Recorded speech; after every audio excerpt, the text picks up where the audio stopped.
gentlemen, National Vespers.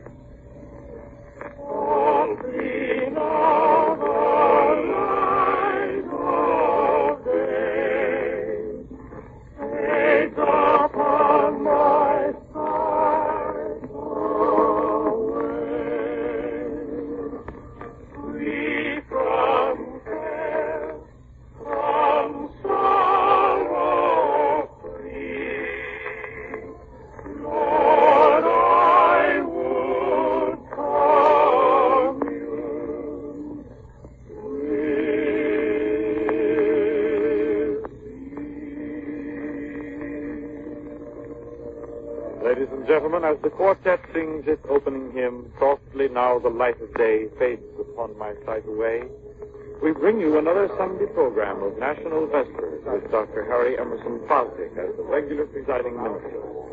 And it is his voice you will now hear as he gives the call to worship. Behold, I stand at the door and knock, saith the Lord. If any man will hear my voice and will open the door, I will come in.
This afternoon, Dr. Fosdick will speak about finding unfailing resources.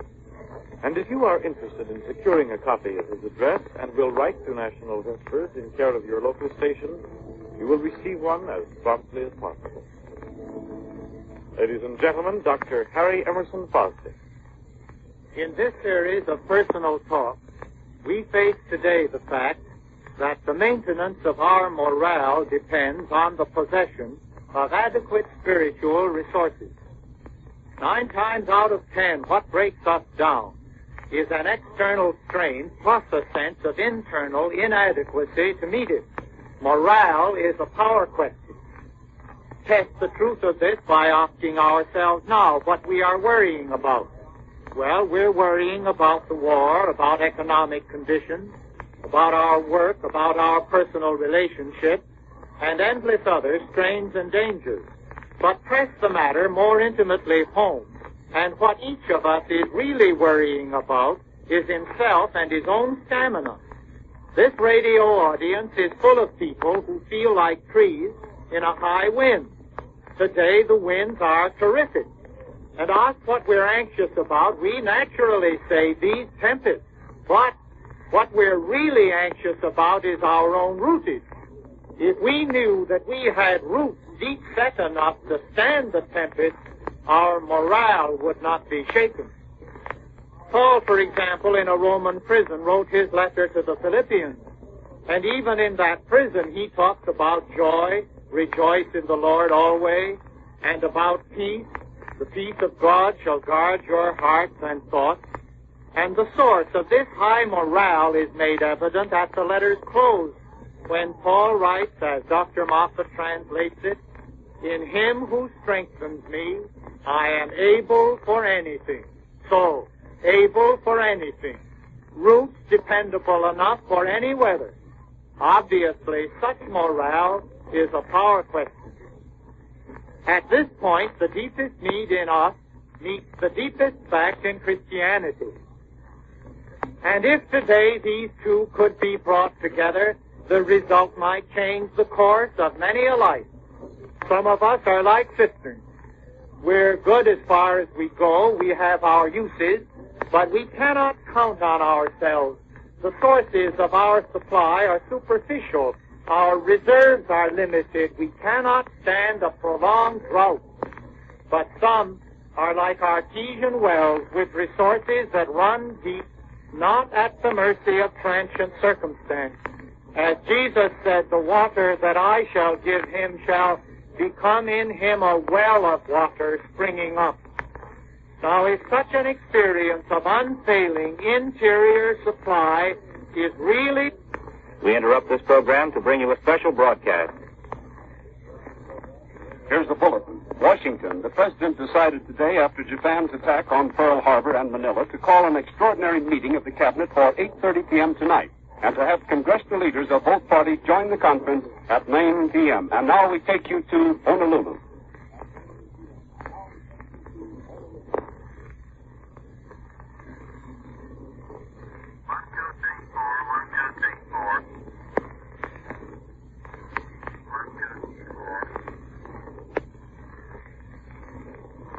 One moment, please. 1, 2, 3, 4. Hello, NBC. Hello, NBC. This is KTU in Honolulu, Hawaii. I am speaking from the roof of the Advertiser Publishing Company building. We have witnessed this morning the distant view, the great battle off Pearl Harbor, and the severe bombing of Pearl Harbor by enemy planes, undoubtedly Japanese. The city of Honolulu has also been attacked and considerable damage done. This battle has been going on for nearly 3 hours. One of the bombs dropped within 50 feet of KTU Tower.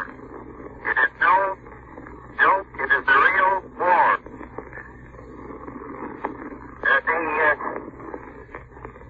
The public of Honolulu have been advised to keep in their homes and await results from the Army and Navy. There has been fierce fighting going on in the air and on the sea. The heavy shooting seems to be 1, 2, 3, 4. Just a moment, no interruption. We cannot estimate yet how much damage has been done, but it has been a very severe attack. The Navy and Army appear now to have the air and the sea under control. Just a minute. May I interrupt for just a second, please? This is the telephone company that you operator. Yes? We tried to get you on an emergency call. Well, we're talking to New York now. Please, 34, hello, NBC is all ready. 1, 2.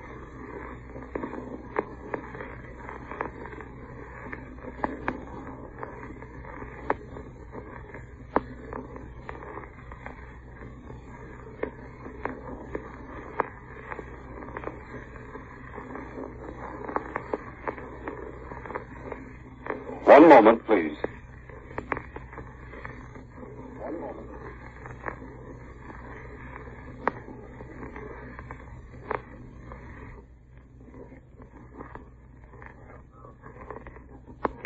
Ladies and gentlemen, we're standing by for further word from Honolulu, and we expect to rejoin them in just a moment. However, here's a bulletin which has just come into the NBC newsroom in New York.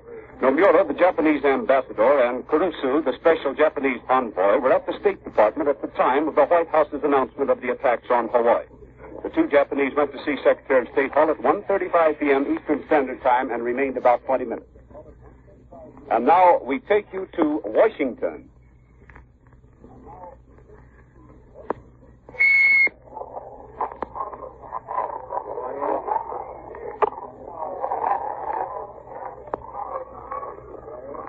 Talking from the newsroom of the White House in Washington. We've just come back from Secretary Early's office with word that the President has called his cabinet for tonight at 8:30. Later he'll see the congressional leaders to discuss the war and bombing of Manila, of Honolulu, of the torpedoing of a cargo ship 1,300 miles from San Francisco, and distress signals from another ship only 600 miles from our own coast to the Japanese. This ship studied distress signals and gave very clearly, as was interpreted here, the indication that the Japanese are busy with submarines within our own water. Immediately that the president heard the news flash to him, he gave the orders already prepared, as he put it, for the defense of the nation. And then he gave out a statement. He told us it was obviously a part of a prepared statement of which you will hear more, for he is going to address Congress. He will give them a message. It may be a message asking for a declaration of war. And he said that this attack on Manila and Honolulu happened without warning, when both nations were at peace. And within a short time, within an hour of the time the Japanese ambassador Nomura and the special emissary Kurusu had gone to the State Department and handed a document to the Secretary of State with the Japanese reply to the Secretary's note of the 26th. And when the Secretary of State looked into that note, his face flushed with anger. And he said that he had never spoken an untruth to the Japanese, but when he read that document, he had never seen a document so full of untruth. Such infamous falsehoods, he said, that he could not imagine that they would be spoken by any government or any nation. This reply came when the Japanese must have known what was happening. It is almost inconceivable, the surprise with which this attack has come. The men that are filling this room now, whose voices you probably hear behind me, have been called from every quarter of the city. They're the leading correspondent. And it came like a flash out of the blue. As I came down in the taxi cab, there was a broadcast which was being interrupted with this bulletin. The driver hardly believed what he said. I passed soldiers on the street. One of them said, "Yes, I know," laughed and went on. What I'm trying to explain is that we have hardly grasped the importance of the situation. We've hardly grasped what is actually coming. But tonight we're going to hear a good deal more. The president has called in his cabinet for 8:30. At 9 o'clock, they're going to be joined by the leaders, the congressional leaders, the Speaker, Sam Rayburn, McCormick, Joe Martin on the Republican side, Bloom, Barkley, Hill, and then McNary, and the others who he has recently called in when he has been discussing international matters. And it was stressed by Secretary Early that this meeting is rather a consideration of our international relations than actual military affairs, because the heads of the military committees were not called in. The president is assembling all the facts that he can, and as quickly as possible, he is going to transmit them in a message, a message containing full information of the situation to Congress. And undoubtedly, that will be the consideration of whether or not a formal war will be declared. Already Senator George has said that while this happened, partly in expectation, nevertheless it was a surprise, and it means only one thing. He says it means an open declaration of war. And he added that it will put the United States on a war basis which may last for 2 or 3 years. Only yesterday, I sat with emissary Kurusu in the Japanese embassy. He smiled, talked pleasantly, and explained that there was still hope, that the only trouble was that we mustn't discuss principles, we must discuss the actual happenings. He said that after a nation was at war for 4 years, that they must be treated with a certain sympathy and tact, that there would be no difficulty in arranging the situation between Japan and the United States if we laid aside for the moment the discussion of general principles which could be agreed upon later and discuss the realistic question. Earlier, the Japanese viewpoint expressed to me was this: the Japanese people are 90% against war, the Japanese spokesman said to me. But, he said, the Japanese people, the majority of them, all of them, are willing to fight over the Chinese question. And then he went on to explain that China was a peculiar situation and must be so regarded. Nevertheless, the attention, the effect of these conversations have been such as to lead us to believe that, at least for the present, Japan was not to take any overt step, nor was she to give an answer which would be impossible for the United States to accept. It was a status quo. Nevertheless, there was a feeling here that Japan was merely putting off the evil day. And therefore, while the thing came as a shock, as all wars do, nevertheless, there was a feeling that at least there would be a period, perhaps 30 to 90 days, while we realized just exactly the direction that the trends were taking. I recall very well that I was sitting in the Reichsrundfunk house in Berlin when I carried the news that Hitler had launched his legions into Poland. And I must say that exactly the same feeling existed there among the populace at least, that it came as a distinct shock.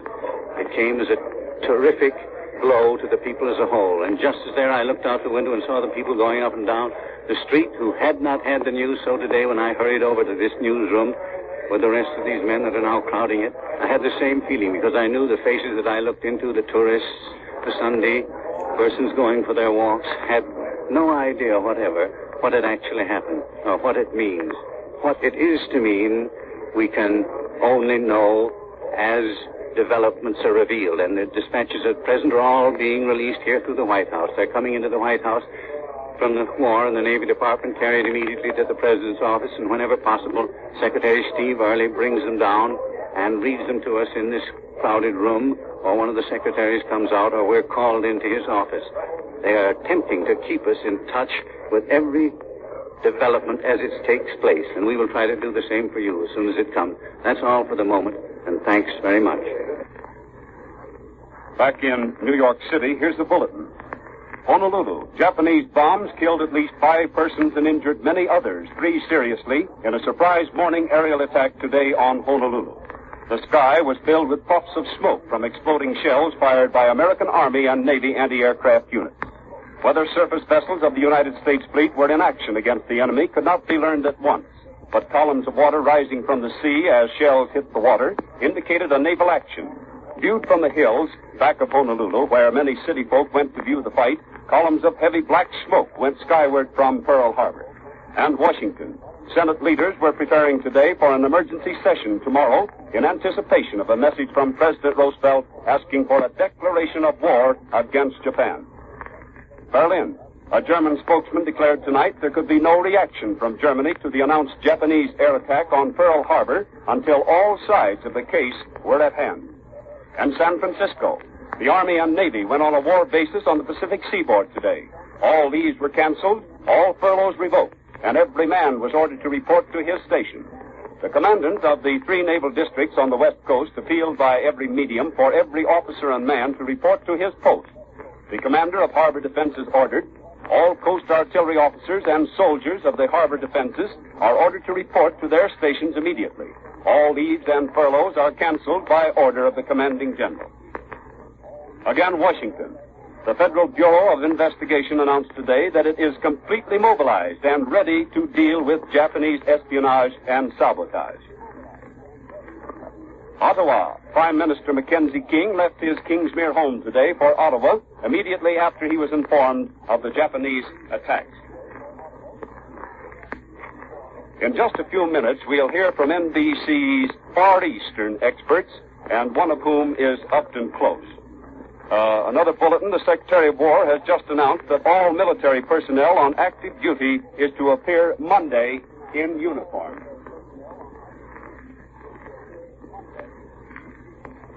For the latest news on the Pacific situation, please keep tuned to this station.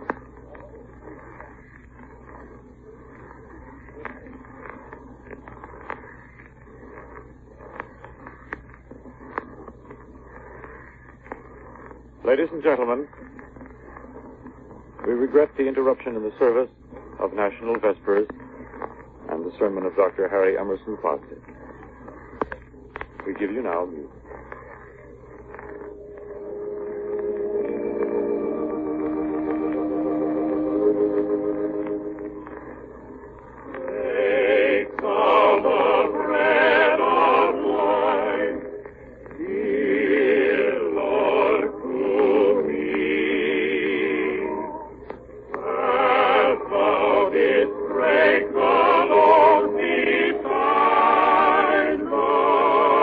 Be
interrupt this program to bring you a special broadcast.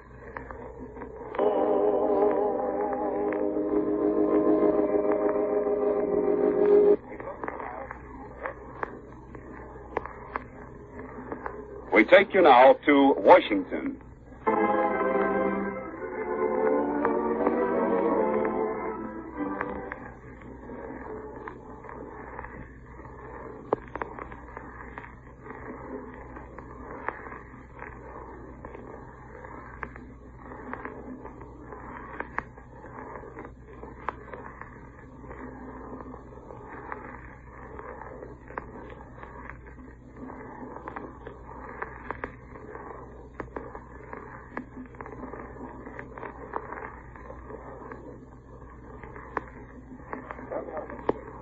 We return you now to New York.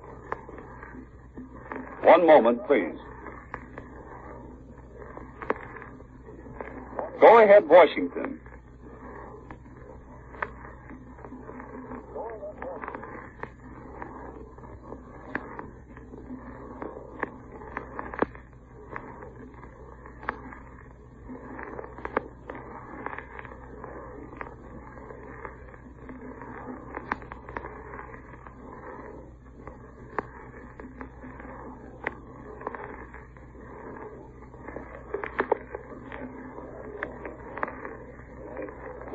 Talking from the newsroom in the White House in Washington again. We've just received a copy of the message which the President delivered to the Emperor of Japan Saturday afternoon. And in that message, the President addresses himself to His Majesty, as he says at this moment, in the fervent hope that Your Majesty may, as I am doing, give thought to this definite emergency, to ways of dispelling the dark clouds, and that I am confident that both of us, for the sake of the peoples not only of our own great countries, but for the sake of humanity and neighboring territories, have a sacred duty to restore traditional amity and prevent further death and destruction of the world. And he points out the specific issue that the people of the Philippines, the hundreds of islands in the East Indies, of Malaya, and of Thailand are asking themselves whether these forces of Japan are preparing or intending to make attack in one or more of these directions. Well, the Japanese government answered that with the bombs over Honolulu and Manila, answered it with a torpedo that sent an American ship to the bottom, answered it with the threatening blows at a cargo ship with